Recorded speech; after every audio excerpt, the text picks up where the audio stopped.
ke daerah Tutong. Ke daerah Tutong bersama dengan Ernie Sofina. Assalamualaikum.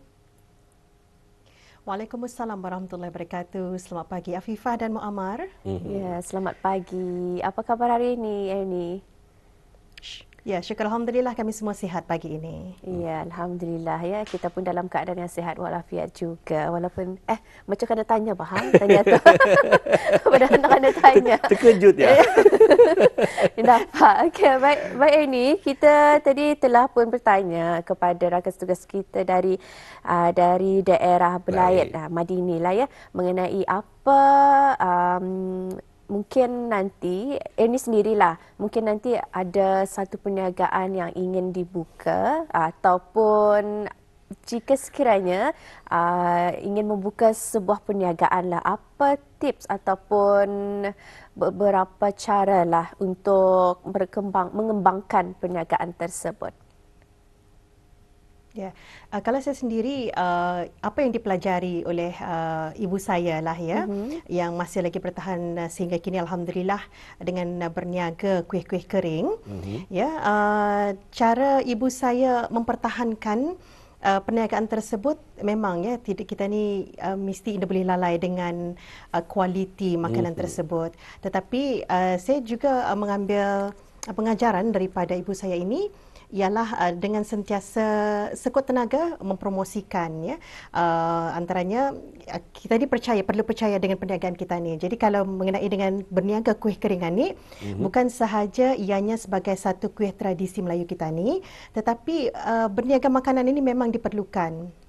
Antaranya selain untuk dimakan, kuih keringan ini juga selalu ditempah untuk buah tangan dalam majlis-majlis tertentu. Memang keuntungannya memang besar ya. Jadi insya-Allah akan meneruskan perniagaan untuk berniaga kuih kering sebagai door gift ataupun buah tangan insya-Allah. Baik, itulah ya antara pengungsian daripada Ernie sendiri. Ini adalah satu perniagaan warisan ni. Mungkin datang ni turun nanti ke arah Ernie sendiri ya. Jadi dengan adanya kualiti berkenaan, malah juga rakan tugas kita tadi menyentuh tentang kualiti tadi dari daerah Belayet. Hari ini juga tentang kualiti juga. Jadi utamanya di sini dalam setiap perniagaan perlunya ada kualiti. Terima kasih Ernie dengan pengungsiannya. Untuk itu kita terus serahkan apakah dia pengungsian dan juga video paparan ataupun package program yang dapat kita bawakan pada hari ini. Silakan. Baik, terima kasih Muammar dan Afifah. Assalamualaikum warahmatullahi wabarakatuh. Selamat pagi dan salam sejahtera. Auda, alhamdulillah kita dapat bersua kembali lintas langsung dari daerah Tutong akan berkongsi antara maklumat semasa dan juga satu pengisian pakej program yang telah pun disediakan oleh rakan setugas ya. Kita kabarkan alhamdulillah keadaan cuaca di sekitar kawasan Pekan Tutong khususnya dalam keadaan cerah mengizinkan, jadi pastinya memudahkan kita ni ya untuk melaksanakan aktiviti luar bersama anak-anak dan juga keluarga. Dan Auda, kita akan maklumkan juga terkeduhung dengan cuaca yang cerah ni, jangan lupa Auda untuk singgah ke daerah Tutong untuk datang menyaksikan aktiviti jualan Tutong Bus. Hari ini diteruskan lagi bertempat di kawasan letak kereta JT Sungai Tutong bermula pada pukul 11 pagi sehingga 10 malam ya. Jadi Tutong Bus ini akan berakhir esok. Jadi jangan lupa untuk datang ya menyaksikan Tutong Bus ini. Di sampingnya tu jua kita ni dapat menyokong pengusaha tempatan kita ni. Baik, kita akan maklumkan lagi satu maklumat semasa nanti, tetapi sebelum itu kita beralih dulu untuk menyaksikan pakej program yang disediakan oleh rakan tugas saya untuk edisi hari ini. Jadi kita saksikan bersama.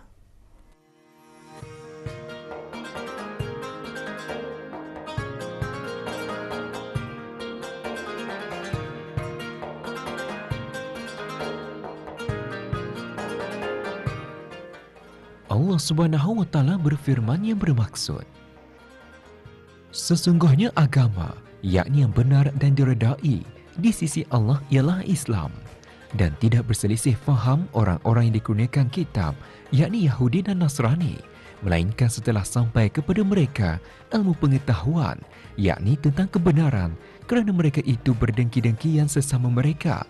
Dan sesiapa yang mengingkari ayat-ayat keterangan Allah, maka sesungguhnya Allah sangat cepat hisabnya. Surah Ali Imran ayat 19.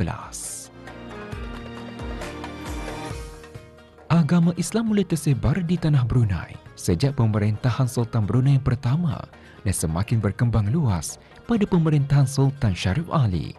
Pengukuhan syariat Islam di negara ini semakin menyerlah bila mana Islam menjadi agama rasmi negara dan telah termaktub pada Perlembagaan Negeri Brunei 1959 dan menjadi asas kepada perkembangan perundangan di negara ini. Agama Islam bukan sahaja sebagai agama rasmi, malah juga memberi ruang kepada perkembangan syiarnya yang terus menyerlah di seluruh negara. Kedaulatan agama Islam di negara ini semakin bertambah kukuh, khususnya setelah negara mencapai kemerdekaan pada tahun 1984. Berlandaskan pada ajaran Ahlussunnah wal Jamaah, negara Brunei Darussalam amat menitik beratkan pengembangan dakwah Islam agar negara ini beserta rakyat dan penduduknya akan sentiasa hidup dengan aman dan dalam rahmat Allah Subhanahu wa taala. Dalam mengecapi pengukuhan dakwah Islam yang syumul, kita di negara ini telah didedahkan dengan ajaran agama Islam yang indah lagi sempurna sejak sedari usia dini lagi. Dalam hal ini sudah terbukti terapan nilai-nilai Islam sudah diserapkan sedari awal lagi, antaranya melalui pendidikan agama Islam. Kerajaan ke bawah Duli Yang Maha Mulia amat menitik beratkan akan pendidikan agama ke arah merealisasikan bumi Darussalam sebagai sebuah negara baldatun thayyibatun wa rabbun ghafur yang berpaksikan kepada ajaran agama Islam yang suci. Salah satu yang terus ditekankan ialah Perintah Pendidikan Agama Wajib 2012 yang mula berkuat kuasa pada 1 Januari 2013 yang mana ia mewajibkan bagi setiap kanak-kanak Islam berumur 7 tahun ke atas dan sehingga umur 15 tahun yang tinggal di negara ini untuk didaftarkan dalam pendidikan agama prasekolah dan sekolah rendah. Perintah ini adalah bukti kejayaan bagi Baginda Sultan melalui Kementerian Hal Ehwal Agama dan institusi pendidikan Islam dalam merealisasikan pendidikan agama di negara ini. Turut ditekankan juga ialah pembelajaran Al-Quran.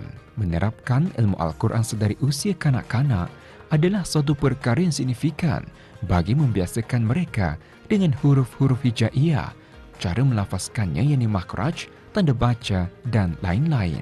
Alhamdulillah di negara ini, pengajaran dan pembelajaran Al-Quran bagi kanak-kanak itu jelas dilihat dilaksanakan secara aktif. Bukan sahaja di sekolah-sekolah agama, malah juga di masjid-masjid, surau dan balai ibadat di seluruh negara.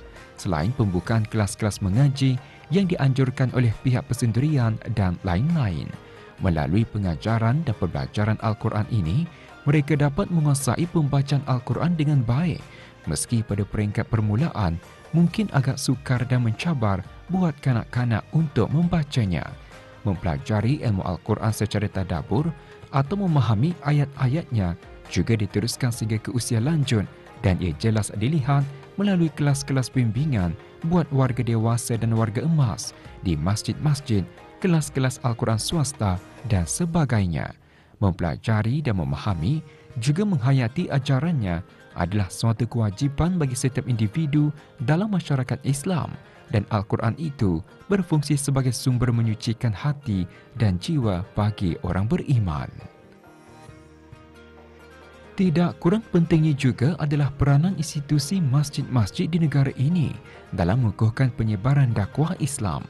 Kita melihat institusi masjid bukanlah semata-mata sebagai tempat beribadat sahaja, malahan turut berperanan sebagai pusat perkembangan ilmu, perpaduan muslimin, ketahanan ummah dan sebagainya. Dari dewan-dewan masjid telah dicetuskan semangat keislaman, semangat cintakan negara dan semangat ukhuwah Islamiyah semata-mata kerana satu tujuan, iaitu menegakkan syiar Allah. Selain itu, ia berperanan untuk menghidupkan dan memperkukuh akidah ummah supaya tidak terpengaruh dan terjerumus dari unsur-unsur negatif dan sebagainya dan menjadi institusi keislaman, pelajaran, kemasyarakatan dan kebajikan buat seluruh masyarakat Islam. Kekuatan pegangan Islam di negara ini diperkukuh melalui penubuhan unit-unit dakwah yang mempunyai fungsi dan peranannya tersendiri dalam menyebarluaskan dakwah Islam di setiap pelosok daerah. Jelas dilihat, di setiap daerah-daerah diambil perhatian khusus dalam menyebarluaskan dakwah Islam, lebih-lebih lagi di kawasan pedalaman. Oleh demikian, di daerah Tutong misalnya, pejabat unit dakwah daerah Tutong memainkan peranan signifikan dalam menyampaikan ilmu agama Islam, terutama kepada mereka yang baru memeluk Islam maupun yang tidak beragama Islam. Pihak unit dakwah melalui bahagian perkembangan mu'alaf, yakni tarbiyah mu'alaf, secara berterusan melaksanakan program bagi pembangunan saudara baru bagi memastikan pengukuhan dan pegangan syiar Islam sentiasa terjamin, terutama buat golongan mu'alaf yang baru atau yang telah lama berhijrah menganut agama Islam dan mengadakan pelbagai program keagamaan seperti kelas bimbingan mu'alaf, bengkel-bengkel, ceramah-ceramah dan sebagainya. Natijahnya, saban tahun bilangan saudara-saudara baru yang berhijrah dan memilih agama Islam sebagai pegangan hidup mereka menunjukkan peningkatan di seluruh negara, tidak terkecuali di daerah Tutong. Hal ini jelas membuktikan pengukuhan syiar dan dakwah Islam itu semakin kuat. Bagi yang dilahirkan sebagai seorang Muslim pula, sedar atau tidak, sebenarnya kita semua sedang sedai upaya untuk berhijrah menjadi seorang Muslim yang lebih baik dari sebelumnya, kerana sudah pasti setiap Muslim mengimpikan kembali kepadanya dalam keadaan husnul khatimah. Meski sedari awal kita sudah diabadikan dengan ajaran agama Islam yang sesungguhnya, tetapi ia kembali kepada diri sendiri jua untuk menerapkan ajaran Islam dan mentaati perintah Allah dalam kehidupan.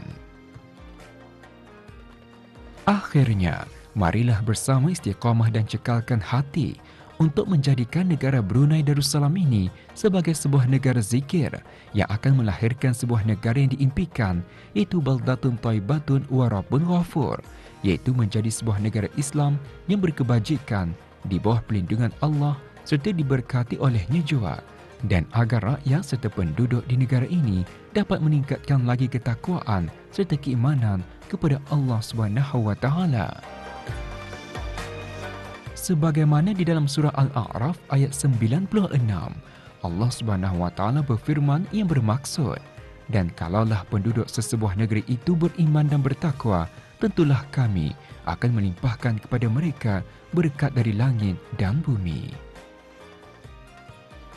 Salam ilal hijrah 1447, semarak hijrah mencapai kecemerlangan yang mampan.